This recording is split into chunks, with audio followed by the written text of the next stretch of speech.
যে ব্যক্তি জুমার দিনে অন্তত একবার হলেও এই দোয়াটি পাঠ করবে, আল্লাহ তার জীবনের সকল গুনাহ ক্ষমা করে দিবেন। প্রিয় ভাই এবং প্রিয় বোনেরা, তার অবস্থা হবে এমন যেন মায়ের গর্ভ থেকে আজই দুনিয়াতে এসেছে। প্রিয় ভাই প্রিয় বোনেরা, কেউ যদি জুমার দিনে অন্তত একবার হলেও এই দোয়াটি পাঠ করে, তাহলে আল্লাহ তাআলা তাকে নিষ্পাপ বানিয়ে দিবেন। তার জীবনের সকল গুনাহ, সকল অন্যায় আল্লাহ তাআলা ক্ষমা করে দিয়ে নিষ্পাপের খাতায় তার নামটা দিয়ে দিবে।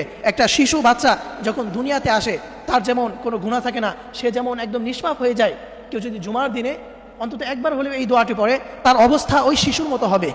সে যেন কোনো গুনাহই করে নাই, সে একদম নিষ্পাপ হয়ে যাবে। প্রিয় ভাই প্রিয় বোনেরা, সেই দোয়াটি হচ্ছে আস্তাগফিরুল্লাহাল আযীম আল্লাযী লা ইলাহা ইল্লা হুয়াল হাইয়ুল কাইয়্যুম ওয়া আতুবু ইলাইহি।